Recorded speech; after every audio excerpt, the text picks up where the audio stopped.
Purpose in the Bible. What is our purpose in the world? What is our life all about? It's a really important question, and the Bible can be very, very inspirational in showing us what is our exact purpose and how we can live our life in the best way. So where we're going to go today is going to be the book of Ecclesiastes.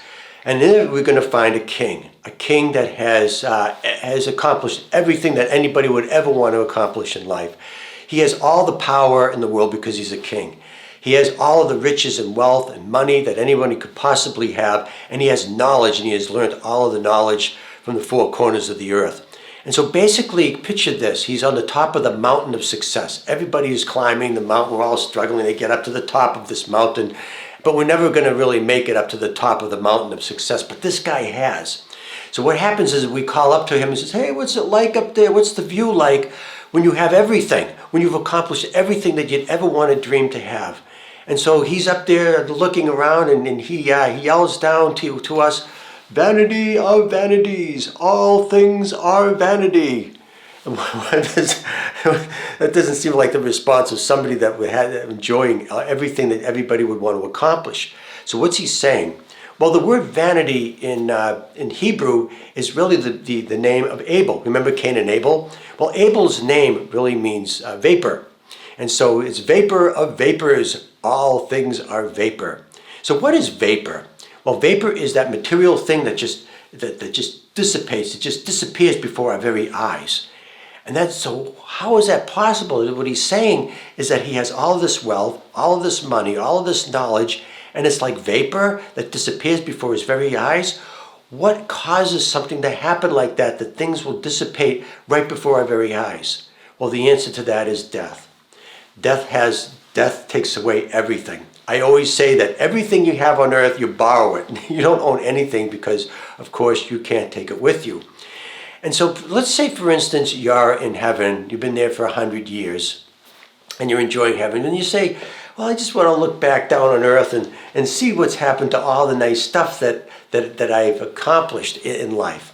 So let's say, for instance, you have a nice diamond ring that you love to wear all the time. And you look on earth 100 years later to see what's happening to your nice ring that you really valued on earth, and you find out that the ring is either at a pawn shop or somehow it ended up in the sewer system through a gutter system. And you go, oh, that's terrible. Or let's say you have a bank account and you were really proud of how you put money into this bank account, and you left a huge deposit of money in the bank.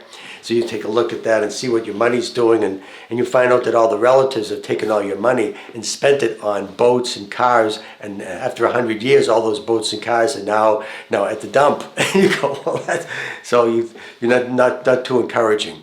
Or let's say, for instance, you had a really great idea and you wrote a book.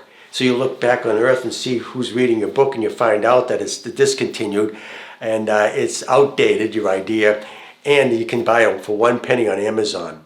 So that's what the book of Ecclesiastes is really trying to tell us to do, is that go 100 years from now and look back and see what are the things that we're doing, the things that we have now that really have value, that really mean something. And of course, 100 years from now, the most important thing we're going to have is our relationship with God, right? Because that's where we want to go to heaven. It's relationships with one another. Those are the things that last. Those are the lasting things. So that's how the Bible encourages us to really live a purposeful life, a life that we put our things, all our energy into the most important things that are going to be lasting, things that are going to have value 100 years from now.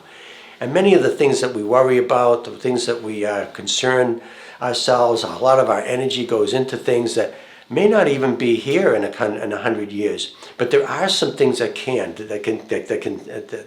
survive the test of time, and that is especially relationships and a relationship with God.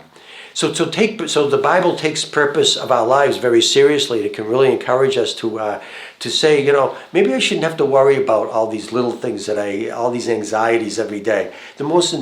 Focus on the most important things of life, and that's the way that'll give us a meaningful and purposeful life.